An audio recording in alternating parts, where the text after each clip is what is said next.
just want to talk about this game last night. This game that had me stressed out. It had me thinking, oh, here we go again. Patriots about to steal another win from us. Every time we start whooping on their ass, they start coming back. But beginning of the game, I was kind of watching the end of Power, watching the last episode of Power at the time when I turned to the game. So when I turned to the game, I think we were up 10-0 at the time. So I turned over to the game. So I'm not thinking much of it because I know the history of these two teams playing. So yeah, I got the sun in my damn eyes, whatever. But I know the history of these two teams playing, so I didn't really make too much of it having to lead. Like I just thought, Brady's just gonna come back like he always does. Then we go down, and I think we're up 17-0. Then out of the blue, the boy muffs the punt. When he muffed that punt, after we had stopped them on 4th down, I said, here we go. They went right down and scored on us. Then the next possession, Ingram fumbles the football. They go back down, score on us again. I looked at my wife, I said, here we go with the bullshit. Here we go.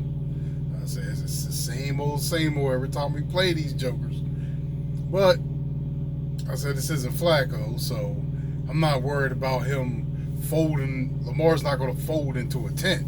I said, we're just going to start running the damn ball.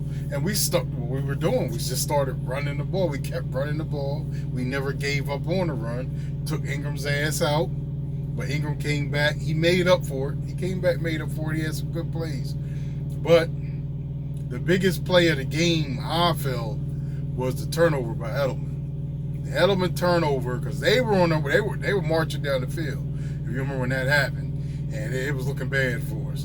And when he did that, I told my wife, I said, if we can get this game down to 4 minutes, 4 minutes left on the clock, that's not enough time for them to get the ball back again. They might score us on the first drive, because that's what New England does. No huddle, throw. They score on you. So I was like, I said, man, we just leave 4 minutes on that clock. Just melt that. I remember it was like 8 minutes left on the clock. I said, we just need to melt this clock down. So I remember they went forward on 4th. They got it. They kept getting first down. Lamar was running. Lamar was throwing. He was hitting some targets. He had one he missed going down the sideline. But he was on target last night. He had some big throws that game. And he had the throws, and the throws were so open because he established his run before that. Because they established the run, he was able to throw the ball to mostly a lot of wide open receivers. I was shocked how wide open those receivers were that late in the game for us to be playing the Patriots. But someone made a statement before the game that Bill Belichick was going to throw. He wasn't going to throw the kitchen sink at us. He was going to throw some stuff at us and see how it was going to work and see if other coaches were going to be able to emulate it. Let me tell you something, man. You can't emulate this boy, man. I had one scramble play where Lamar, I thought he was going down for sure. The man, Hightower's on this side of him. Somehow Lamar turned sideways. He's holding the ball out there in one hand. I'm like, oh my God. But he slips that. He goes up through the middle. That's what I was like, what? I was like, oh man, that is crazy. I was like, that is crazy. I said, any other quarterback, they would have got broken half. They were trying to do that. I don't know how this boy does it, man, but I guess he's been doing it his whole life. Like I said, he's a wide receiver playing, a running back playing quarterback. I don't know what he is, but he's tough as nails. Man, you don't really get a clean shot on him. You really get him as he's falling down or he's laying his body off to the side. That's how you end up getting a shot in on him, but you don't really get clean shots on Lamar. So I told my wife, I said, yeah, they leave 4 minutes left on the clock. I said, I think that'd be enough. So they get it down to 4. Right then, they get it down to 3. And then we go right down and score the touchdown. I was like, what? I said, that would have never happened 4 or 5 years ago. That would have not have happened like that. Flacco would have just thrown the ball, turned the ball over, threw an interception. You know how Flacco does, man. You know how he does. God bless him. I appreciate the one Super Bowl, the one playoff run where he played out of his mind. Well, really, he had 2. He had 3, really. One, Hushmanzada dropped that damn touchdown. And then the other dude dropped the touchdown against the Patriots.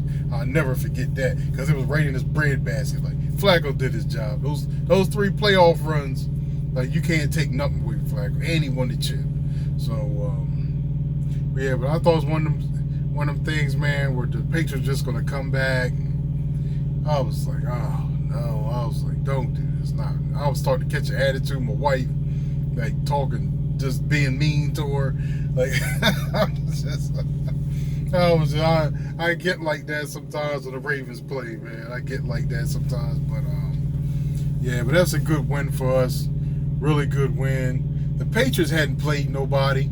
We're the first good team they played all season. If you want to count the Buffalo Bills, they count their asses. They're not a good team. We are the first complete team, secondary, I don't want to say a defensive line, but secondary-wise and quarterback and running attack-wise, they've never seen a running attack like ours. Like, it's one thing to see it on film, but to actually have to stop that one extra person in Lamar Jackson when everybody's got a block on the man, like, it's hard. It's hard to stop the boy, man. The boy, I see why he didn't want to run the 40 when he came out of college. There's no way they would have let him play quarterback. He's just too damn fast. That boy is fast, man. That boy is fast. When he turns a corner, you're like, oh, they getting ready to hit him. And next thing you know, he's just sliding right. You see the linebacker safety come, he just slide right on past him, go right. Yeah, it's crazy. But how long would that last, him playing like that? I don't know. I don't really care right now. All I care about is winning and our team winning. Like, you seen some of the little passive ass, I say Flacco happy ass, appreciated fans from Baltimore that was wanted Flacco back in the game so bad last year in the playoff. Harbaugh was making a statement. Like, look, this is this young boy's team. He got us here. If it was up to you, Joe Flacco, we wouldn't have never got here. Your behind was falling apart at the beginning of the season. After you started off red hot first 2 games. And after that, you started, I don't know what the hell you was doing after that. But those same old part-time Raven fan, oh yeah, put Flacco back. He can't throw. Lamar can't throw. The boy will learn to throw the ball. Until then, he's going to run it. He'll run it. And the boy can throw. He just needs to be a little bit more consistent with it. But Flacco ain't the most consistent ass thrower either. And if you take the throw away from Flacco, what is he going to do? He can't do anything. He doesn't do anything. Your team just loses. And we got tired of losing. Harbaugh knew he had to keep his job. The only way he was going to keep his job was believing in this young boy and riding with him. If not, Flacco and his ass, Harbaugh's ass, would have been out of there. You all know that. So let's stop acting like we needed Flacco back in the game. We need Harbaugh. Nah, man. Look at Flacco now, where he's at Denver. Like, he can't even win there. Like, no, we don't need that. We need time to move on. If Lamar's not the answer, then we'll find the answer one day. But it was time to move on. I hate falling in love with one quarterback and being like, well, since he won us he won us a Super Bowl. So what does that mean? He gets to give us a losing season for the next 5 or 6 years after that? No, we're not doing it. We're the Ravens, man. We're not the Cleveland Browns. We're not going to celebrate your ass for 20 and 30 years just because you won us something 20, 30 years ago. Don't care about it. Don't care nothing about that whatsoever. Let's go Ravens. Let's go Baltimore Ravens. And to all the real Baltimore fans, the Lamar Jackson fans, thank you, Louisville, Kentucky. Thank you for that man. God bless. Good night.